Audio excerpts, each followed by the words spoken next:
Hello friend, this is Aman Parmar from B point visa consultant. Greetings of the day. आज की इस Q&A session की video को शुरू करने से पहले मैं आपके साथ एक अपडेट शेयर करूंगा।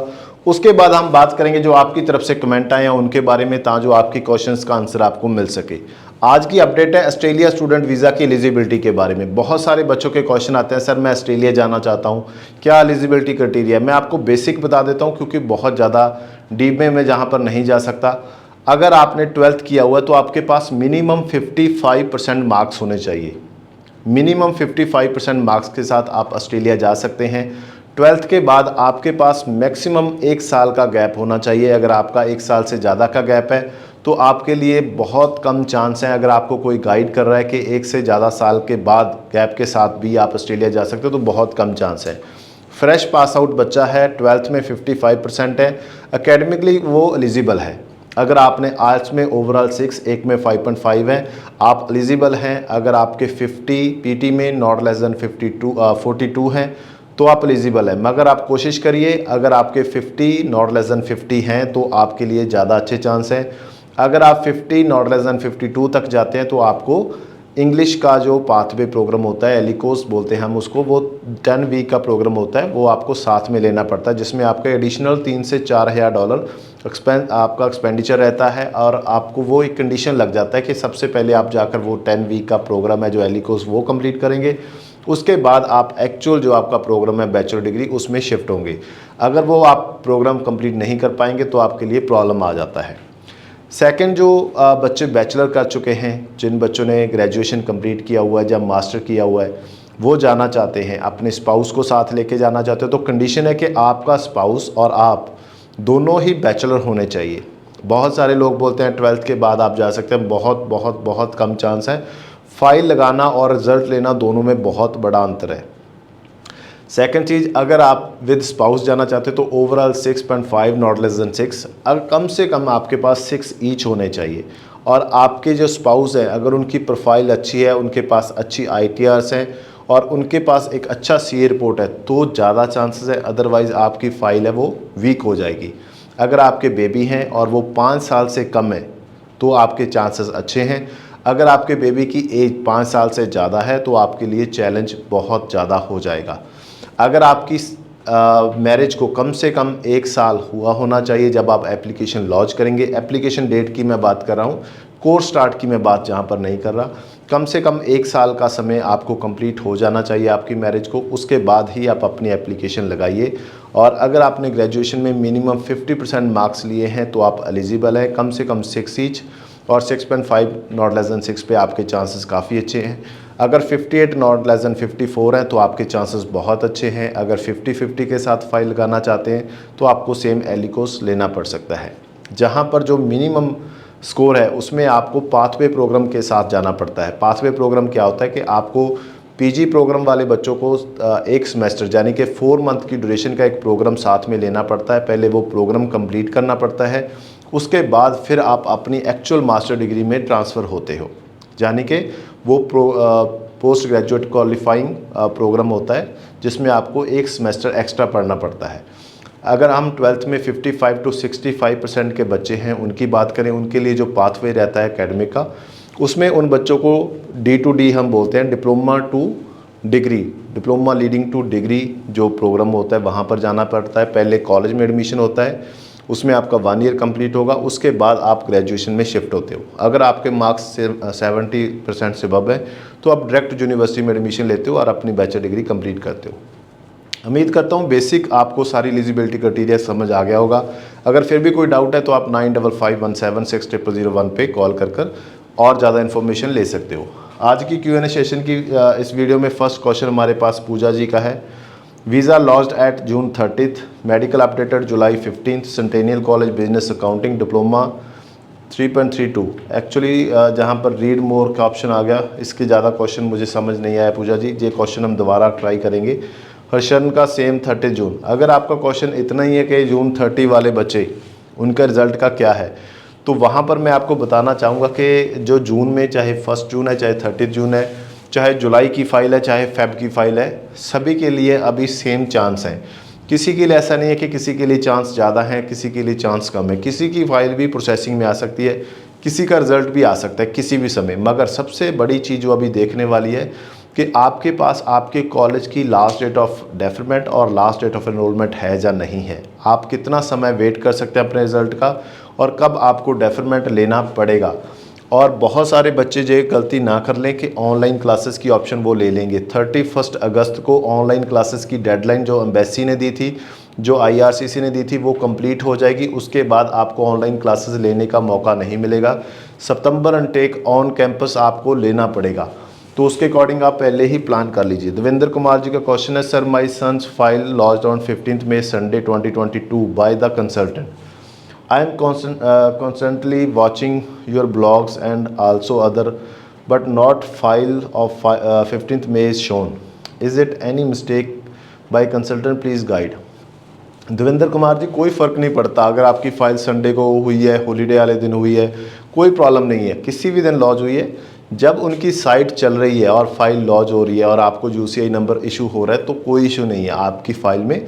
15 मई वाले बहुत सारे ऐसे बच्चे हैं जिनको रिज़ल्ट आते हैं। बहुत सारे कंसल्टेंट यानी कि 90% कंसल्टेंट अपनी फाइलिंग संडे को करते हैं क्योंकि रश कम होता है आपके पास। हमारा काम भी यही होता है कि हम 6 डेज़ अपना काम करते हैं, अपने क्लाइंट्स के बात करते हैं और संडे को हमारा फोकस होता है कि सारी फाइलिंग हम कंप्लीट करें। इससे कोई प्रॉब्लम नहीं आएगी, बेफिक्र रहिए। दिलावर सिंह जी का क्वेश्चन है, sir I have applied for study visa सितंबर intake 10th 66%, 12th 82%, ACC 68, economics 69, BST 83, courses international business. Sir medical was done in May and biometric done in 11 July। Biometric is update college Niagara on the lake Welland. When can I expect visa? Sir biometric done 11 July, सितंबर intake when can I expect my result? Dilawar Singh ji, profile आपकी अच्छी है, कोई issue मुझे इसमें नहीं लग रहा। बस जो आपका मेन क्वेश्चन है कि आपकी फ़ाइल 11th आपकी फ़ाइल कब लॉन्च हुई, ये क्लियर नहीं हो रहा जहाँ से कि आपने कब फ़ाइल को लॉन्च किया। तो 11 जुलाई को आपके रिज़ल्ट बायोमेट्रिक अपडेट हो चुके हैं, तो मानकर चलते हैं कि आपकी लास्ट वीक ऑफ जून या फर्स्ट वीक ऑफ जुलाई में लॉन्च हुई है, तो उसके अकॉर्डिंग आपको डेफरमेंट लेना पड़ सकता है। तो उसके अकॉर्डिंग आप अपने कॉलेज से बात कर लीजिए, लास्ट ऑफ डेफरमेंट के बारे में ज़रूर जांच कर लीजिए। इसके बाद जो नेक्स्ट क्वेश्चन हमारे पास है बलजिंदर कुमार जी का, hello sir my profile is 10th 83%, 12th 77% and BTech mechanical, November 2015 pass out, no backlog, 75%, IELTS 7 not less than 6.5, 7 year work experience, 1 year salary in account supply chain management at Northern Pures, visa chances, file launch 6 July, Jan intake. सबसे पहले तो मैं उन सभी बच्चों को कहना चाहता हूं कि देखिए, जहां पर 7 ईयर का वर्क एक्सपीरियंस आपने लगाया और सैलरी आपकी सिर्फ 1 ईयर है, और सेकंड आपने जो काम किया कि नॉर्दर्न कॉलेज प्योर ले लिया, अगर आप इसी का जो दूसरा जो मेन कैंपस है टिमेंस में जाते तो आपके चांसेस बहुत ज़्यादा अच्छे होते। लोकेशन बहुत मायने रखती है। अगर आपकी प्रोफाइल में कोई प्रॉब्लम नहीं है, आपका अगर ये गैप नहीं होता, अगर गैप होता भी तो आपके 7 साल की सैलरी आपके अकाउंट में होती है, आपके पास प्रॉपर ITR EPF सब कुछ होता, तो आप प्योर्स को चूज़ कर सकते हैं। अदरवाइज़ मैं किसी भी बच्चे को रिकमेंड नहीं करता। बहुत सारे बच्चे हमारे पास आते हैं, सर मैंने टोरंटो ही जाना है, सर मैंने ब्रैम्पटन नहीं जाना। मैं उनको हमेशा यही समझाता हूँ, सबसे पहला जो आपका काम होना चाहिए कि मैंने सर कनाडा जाना है। कनाडा कहाँ जाना है, ये आपका फर्स्ट क्वेश्चन नहीं होना चाहिए। बहुत सारे बच्चे अपनी प्रोफाइल को लेकर यही गलती करते हैं। जब आप कनाडा पहुंच जाएंगे, अपना कोर्स कंप्लीट कर लेंगे, तो आप पूरे कनाडा में कहीं भी शिफ्ट हो सकते हैं। अगर आपने सिर्फ पहले से एक जिद पकड़ के रखी है कि मैंने टोरंटो ही जाना है, मैंने ब्रैम्पटन ही जाना है, मैंने हैमिल्टन, अगर सभी बच्चों ने वहीं पर जाना है तो कनाडा ने आपसे क्या करवाना है। कनाडा की एक रिक्वायरमेंट है कि मैंने टोरंटो के लिए कितने वीज़ा देने हैं।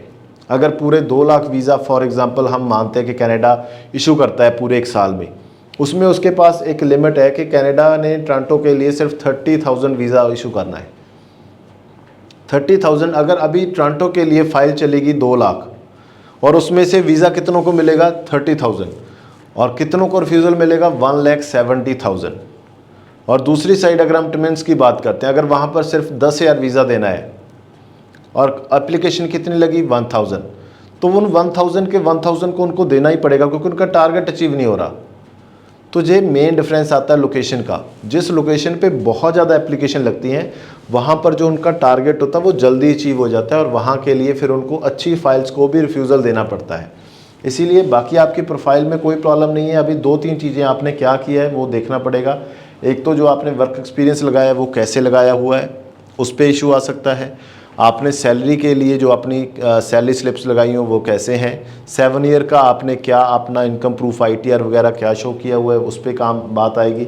बाकी मैकेनिकल के बाद सप्लाई चेन मैनेजमेंट आप ले सकते हैं मगर उतना रेलेवेंट नहीं है। इसके अलावा बहुत सारे अच्छे प्रोग्राम थे ऑटोमोटिव के जो आप ले सकते थे मैकेनिकल के बाद। जो आपने एक्सपीरियंस दिखाया वो किस फील्ड में दिखाया उस पर भी डिपेंड करता है कि आपने सप्लाई चेन मैनेजमेंट लिया है तो क्यों लिया है। तो एक बार मैं उम्मीद करूंगा कि आपको वीज़ा आए, मगर फिर भी थोड़ी सी इन बातों का अगर आप ध्यान रखते तो और ज़्यादा चांसेस अच्छे होते। Smart idea and invention, hello sir, 10th 2015 7.2 CGPA, 12th 2017 86% PCMB, graduation BSc PCMB from Delhi 2020, 5 month experience, content analyst from Feb 2022 onwards, show salary slips, university 8.68 CGPA, IELTS 7 overall not less than 6.5, file lodged 12th June for Canada student visa, SDS college Sheridan Mississauga, course business analysis and process management, 1 year,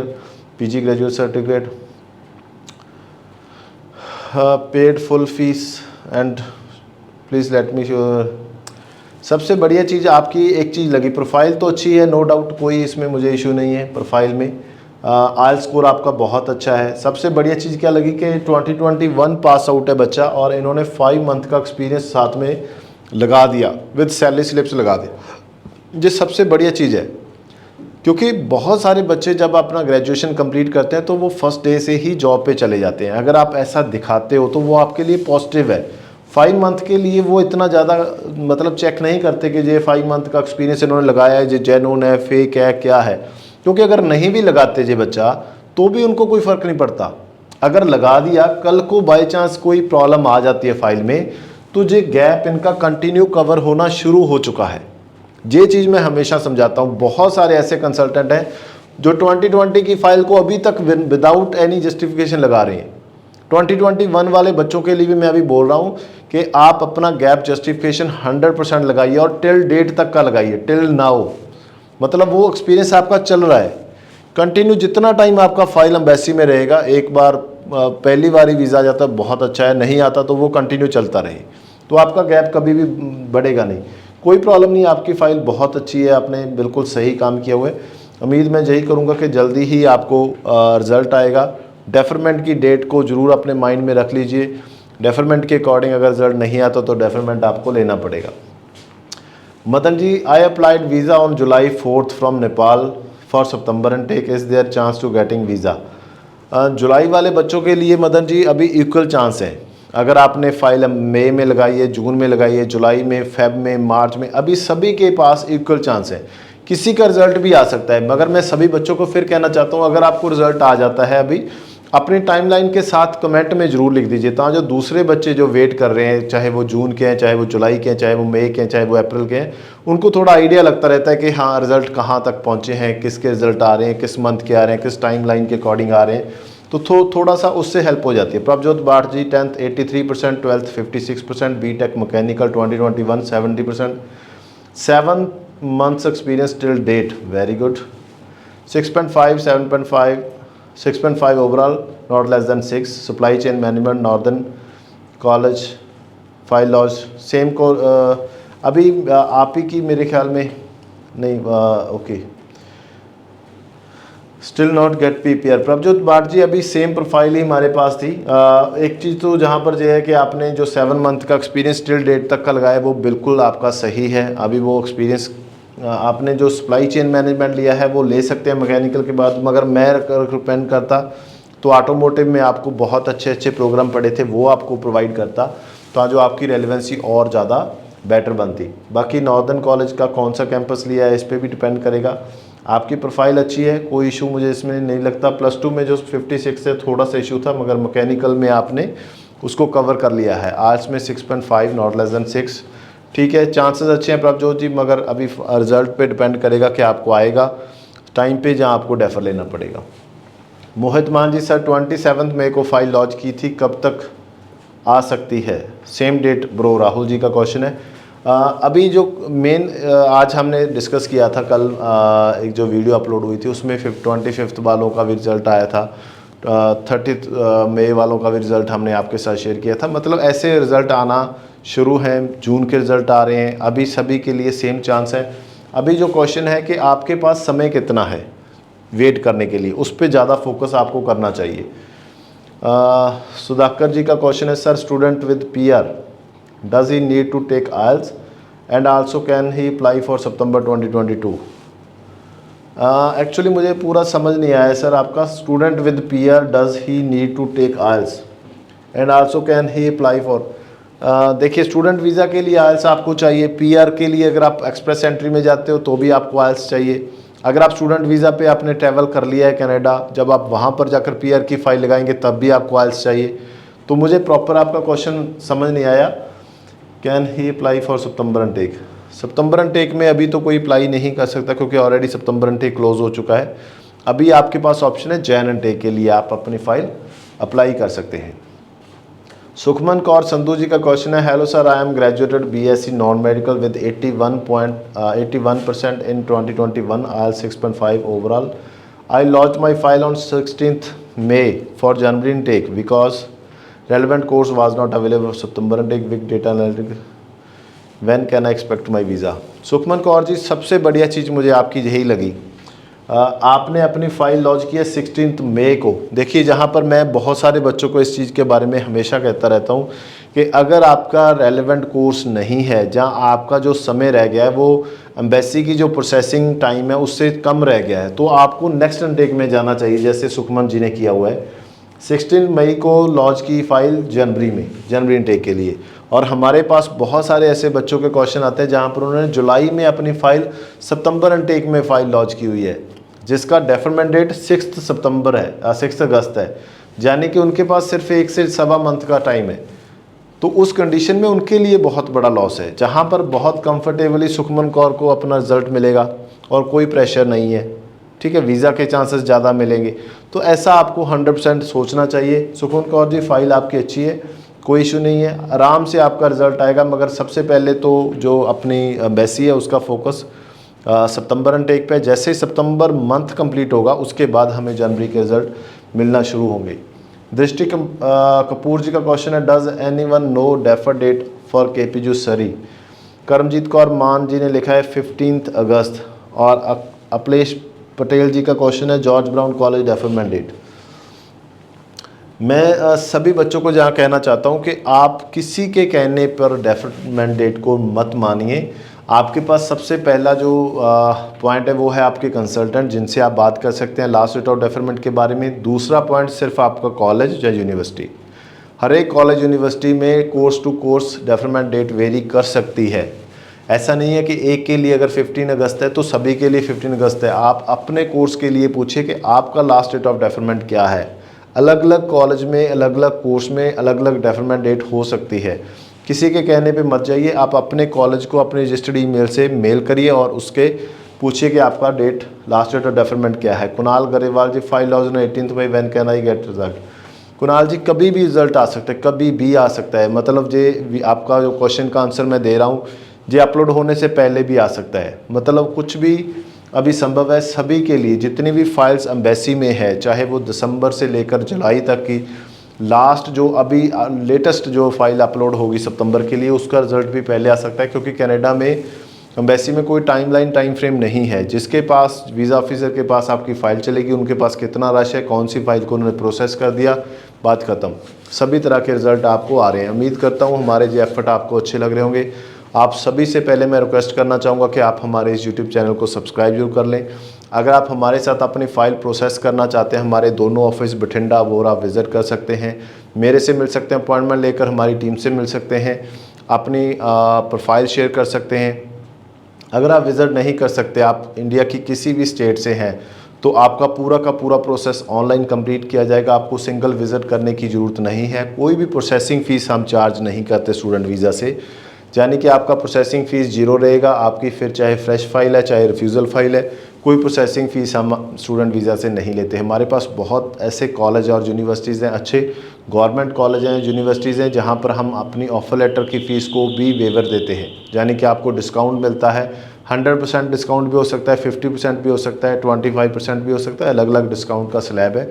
वो आप check कर सकते हैं अपनी profile के according, क्या आपको आपके ऑफ़र लेटर पे डिस्काउंट मिलेगा या नहीं मिलेगा। उम्मीद करता हूँ हमारे जो एफर्ट्स अच्छे लग रहे होंगे। अगर आपके माइंड में कोई भी क्वेश्चन है, कोई भी कमेंट है, तो आप किसी भी वीडियो के नीचे कमेंट कर दीजिए। नेक्स्ट Q&A सेशन की वीडियो में आपका आंसर आपको मिल जाएगा। आप सभी से लास्ट में एक बार फिर रिक्वेस्ट करूंगा, हमारे इस यूट्यूब चैनल को सब्सक्राइब जरूर कर लीजिए और इस वीडियो को ज़्यादा से लाइक और शेयर जरूर करिए। Thank you so much.